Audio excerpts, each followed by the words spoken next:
Pandemi COVID-19 mengubah seluruh tatanan hidup kita. Pekerjaan, kebiasaan, gaya hidup, dan lain-lain. Banyak dari kita yang mungkin kehilangan pekerjaan.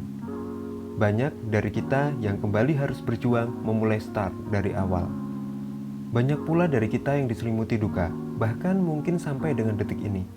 Kita semua terdampak tanpa terkecuali, termasuk teman-teman yang berada di industri kreatif, teman-teman seniman, teman-teman perupa yang kembali ingin berkarya. Kita semua tahu sejak awal pandemi banyak kegiatan ataupun acara yang dihentikan.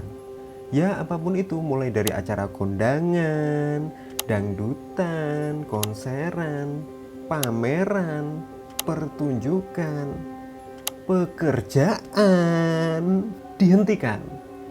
Pemerintah menganjurkan bahwa semua yang memicu timbulnya kerumunan dihentikan atau dilarang selama pandemi.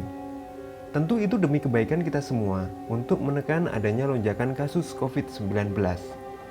Selama awal pandemi, semua acara atau kegiatan dilakukan secara daring atau virtual.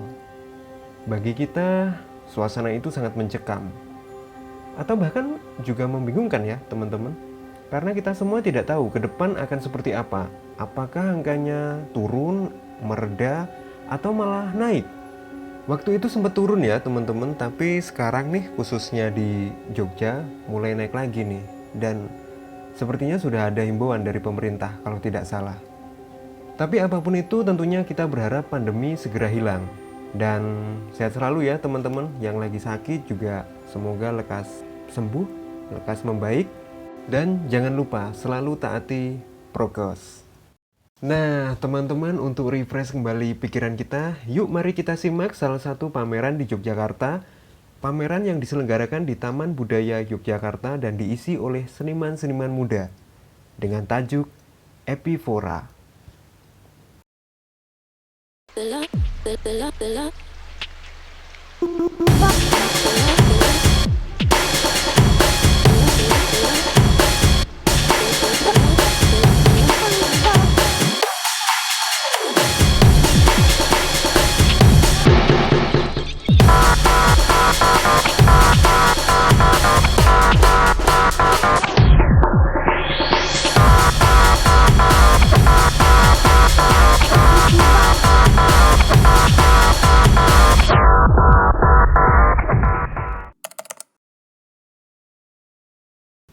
Pameran dengan tajuk Epifora ini diikuti oleh kurang lebih 60 seniman muda bergairah, yang merupakan gabungan mahasiswa dari beberapa kampus seperti Universitas Sarjana Wiyata Taman Siswa atau UST, Institut Seni Indonesia ISI Yogyakarta, dan Universitas Negeri Yogyakarta atau UNY.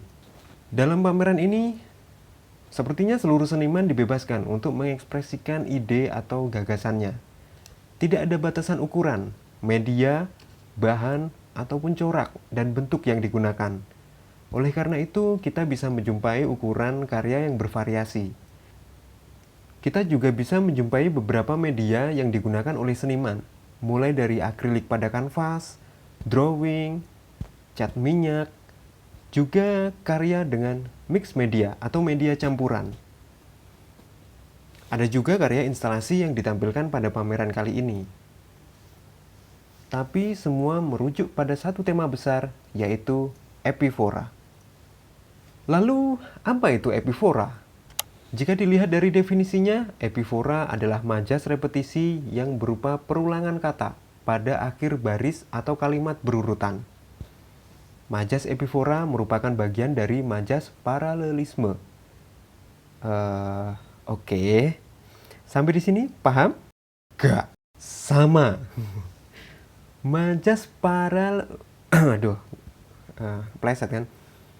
Majas paralelisme seperti majas repetisi, tetapi lebih banyak dipakai dalam puisi. Nah, mungkin teman-teman yang biasa bikin puisi bisa menambahkan ya, supaya bisa menjadi pengetahuan kita bersama. Majas ini terbagi menjadi dua, yaitu epifora dan anafora.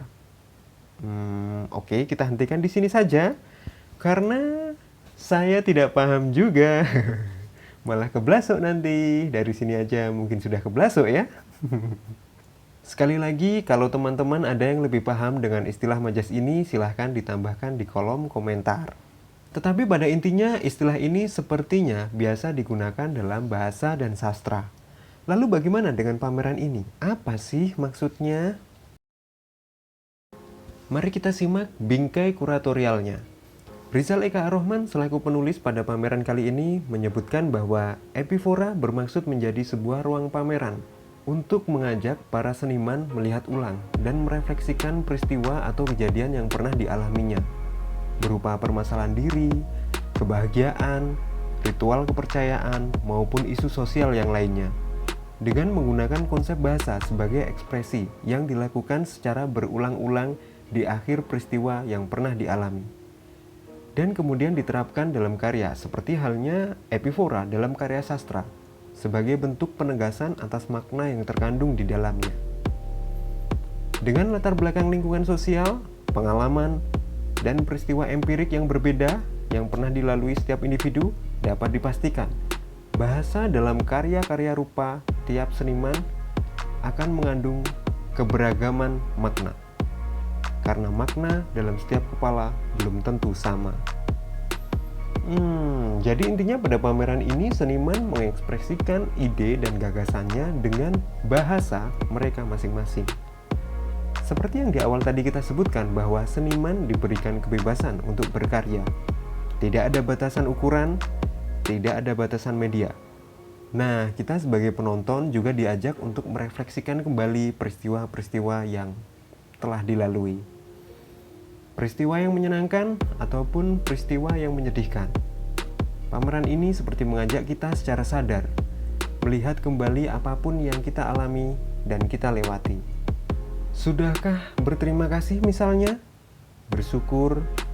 Sudahkah memaafkan? Sudahkah kita bahagia? Ya, pameran ini seperti mengajak kita untuk healing. Aku ingin healing. Waduh. Misalnya ketika kita melihat karya Donna Christian berjudul Pandemic. Karya ini seperti mengajak kita kembali mengingat kengerian selama pandemi, rasa frustasi, sedih, dan ketidakpastian yang menghantui kita semua. Seperti diingatkan kembali bahwa pandemi belumlah usai. Atau karya instalasi Devia yang berjudul Bermain.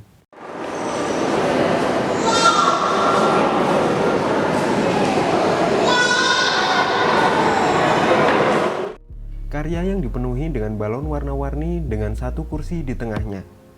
Sesuai dengan judulnya, kita pun bisa masuk, menyentuh balonnya, memainkan, berfoto. Kita bisa puas bermain di dalamnya. Menyenangkan ya? Tapi jika dilihat dengan seksama, karya ini dikelilingi benang wol. Seolah-olah itu justru menjadi ruang batas personal dengan dunia luar, ataupun sebaliknya. Satu kursi di tengah juga memberikan makna kebalikannya, gambaran kesepian di sebuah ruang yang terlihat menyenangkan. Sudahkah kita bahagia? Bahagia dengan dunianya sendiri. Terdapat karya-karya lain dengan bahasanya masing-masing.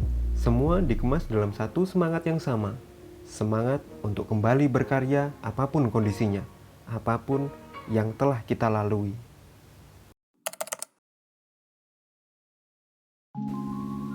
Pada dasarnya kita semua telah melalui peristiwanya masing-masing.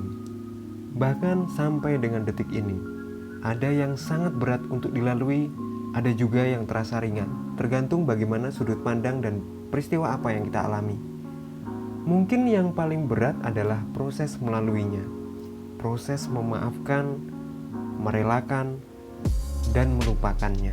Tapi sebagai layaknya seorang manusia, yang bisa kita lakukan hanyalah berbuat sebisa mungkin dan berjalan lurus ke depan. Setiap orang pasti memiliki titik baliknya masing-masing, dan pameran ini menjadi titik balik seniman muda untuk kembali berkarya, kembali memulai start. Seolah ingin menegaskan bahwa kami masih di sini dan seni tak akan mati. Nah, bagaimana teman-teman? Sudahkah tertarik menonton pameran? Ayo kita menonton dan mari mengapresiasi. Jika teman-teman suka dengan pembahasan video ini, silahkan like, share, dan boleh subscribe. Waduh. Terima kasih sudah menonton. Dah.